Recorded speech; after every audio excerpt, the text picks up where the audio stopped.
Hello, Degens. Welcome to Degenerate Takes NFL Bets Thursday Night Locks.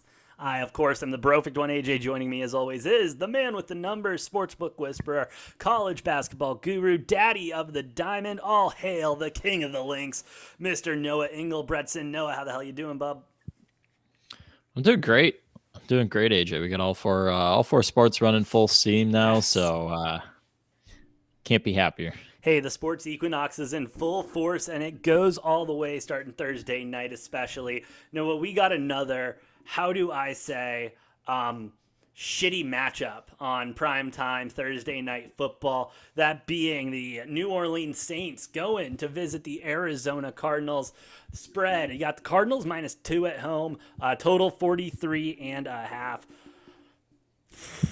Noah, originally when I saw this game earlier in the week, I was like, fuck this game. Give me the Saints, give me the points, and let's keep it moving. The Cardinals are one of the worst teams in the NFL. All right. Yes, D Hop's coming back. I knew that. All right. But now, coming out from Ian Rappaport, him reporting, oh, and of course I lost it. There we go. That the Saints have officially ruled out Michael Thomas, Jarvis Landry, Marshawn Lattimore, Andrus Pete, Adam Trotman for Thursday night's game against Arizona. So, Noah, we are dealing with the injury bug down in the bayou. Yeah, the Saints are as beat up as the Ravens were last year. It's hard on any team. However, like the Ravens last year, who still managed to piece together a decent chunk of wins. Obviously, they missed the playoffs, but by a game. Saints dealing with similar levels of injury here. It's crazy, Bro, it's but awful. it is a Thursday night game. I don't know, but it's also in Arizona, so Yeah, I know, I, but now let's talk I about Arizona really quick because they also got some injuries too. I don't believe Rondale Moore is back. Um, they and I know, excuse me, Benjamin, he's questionable to come in. The Arizona's still dealing with injuries, but okay, okay, okay. okay. But of course, the big Do story. not I'm do burying not the try to lead. What? Don't try do to what? not do not do not try to compare the two situations. The Saints I'm are a I'm thousand not. times more injured than the Cardinals. No, 100%. They lost Michael Thomas. We lost Hollywood Brown. I mean, you can't even compare the two. But DeAndre Hopkins is coming back off of, his suspension. He allegedly was proven to have taken steroids, all right? However you want to take that story is up to you. But I kind of want to follow that storyline of, oh shit, I fucked my camera and everything up. I want to follow the storyline of, coming back, big game. Let's keep it moving, and homecoming for D Hop. But at the same time, I'm also having a hard time betting on him because he hasn't played. All right, yes, he has stayed in shape. He's probably been practicing with the team. I believe starting last week he was able to, and yeah, that's great, but it's not at full speed. It's not NFL game time speed. It doesn't matter. I Doesn't know, matter. I know, it's D He Hop. he's a top 5 receiver in the league. Multiple sources have stated a lot of the struggles for the Cardinals right now is Kyler Murray, and part of it's his height.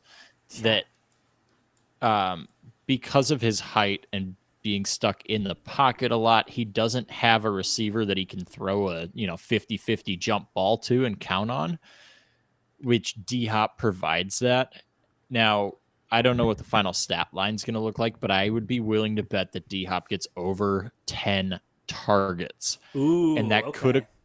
could equate to double digit receptions. I'm glad in two of the three of my fantasy leagues I took him. He's been sitting on the bench for 6 weeks, which has been annoying because I've wanted to add other players, but now I have D Hop, and it's going to be okay because he is going to have a shit ton of targets, and targets will equate to catches, which will equate to yards and touchdowns. It's from a fantasy perspective purely. I am super excited to have D Hop back. He's going to produce. From a team success standpoint for the Cardinals, I don't know that it's going to make a huge difference. I think it'll make a minor difference, but I don't think it's going to be a huge uptick in success and offensive efficiency and all that. Yeah, absolutely. I mean, D-Hop is only one piece of the puzzle, and we need the main piece of the puzzle, the person throwing the ball to figure it out. And then you need the person placing the puzzle pieces, that being the head coach, Cliff Kingsbury, to know where the fuck to put the pieces. I mean, I am glad, don't get me wrong, for Kyler Murray and the Cardinals' sake, we can finally get back to saying, fuck it, D-Hop down there somewhere.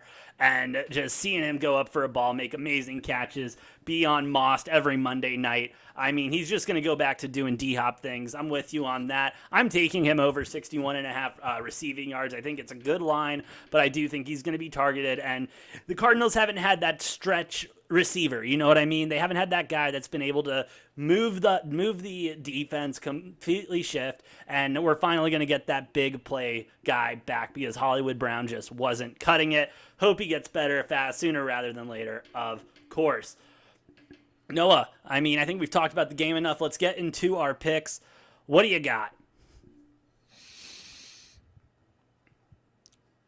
I hate it, but I'm taking the Cardinals to cover 2 at home.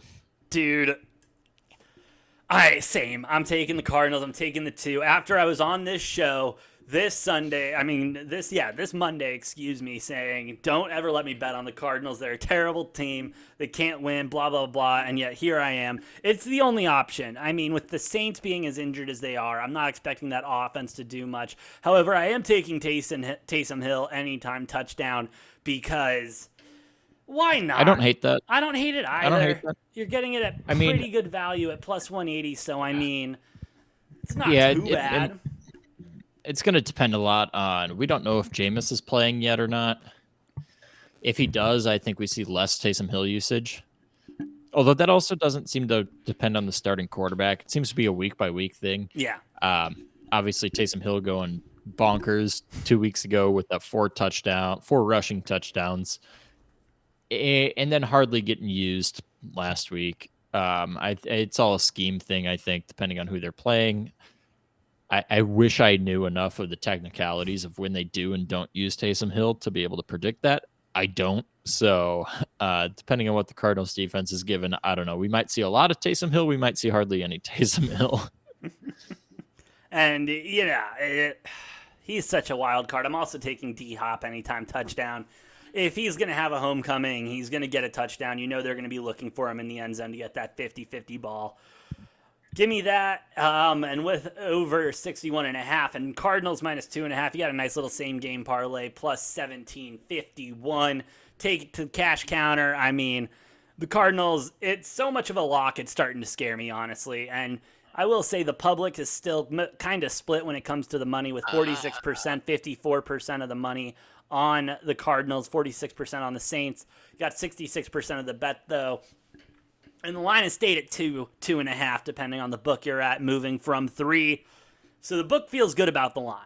So I'm expecting a push at least. And that's why I'm also taking yes, there will be an overtime at plus 1,420 for the game. There will be an overtime tomorrow. And the Cardinals will win off a safety to push on the 2. AJ, you just called the Cardinals a lock, and I think I just have to step in and say that's an error. I think the play here is the Cardinals minus 2, but I am not going to go anywhere near. I am not going to go anywhere near the territory of calling them a lock. I don't think that is a lock whatsoever. I do think, in my opinion, that's the better bet than taking the Saints plus 2 or the Saints money line. But I'm not going to call it a lock. It's not a lock. It's the fucking Cardinals, Yeah, I know. No, I've watched every fucking game and have been disappointed every single time. Oh, also, hold on. For the record, because the Cardinals are so effing bad, where's first quarter under? What's that at? Yeah, I don't know. First quarter under. 8.5 points. Give me the under. It is Thursday night. It is Thursday night. The juice is minus 120. That is a rough one, though. Yep. Under is 5-1 on Thursday night so far this year. So you gotta love that. Noah, you got anything else to say on Thursday Night Football, barn burner, Saints at Cardinals before we wrap up tonight? I do not. Yeah, neither do I. It's Thursday night football. It's another kind of shitty Thursday night matchup, and I haven't looked through the full Thursday night schedule, but hopefully we start getting some more entertaining games on Thursday night because they've just been not good. Yeah, and don't Probably worry. gonna have. Might as well just schedule schedule Denver for the entire rest of the season on Thursday night because why not? Well, don't worry. I think we have at least one more primetime game with Denver. We'll see Russ get dangerous again in primetime. But till then, thanks for listening. Thanks for watching. Please like, share, and subscribe to the video so that we can quit our day jobs and be degenerates full time. Also, follow us on all the socials. Hit that link tree in the description down below. And let us know what you think about this game. Who are you taking? Is D-Hop going to have a good game? Let us know in the comments down below. We will be responding to those as always. With that being said, I'm the Brofect1 AJ. That's the Money Train Noah, and we'll see you next time on Degenerate Takes.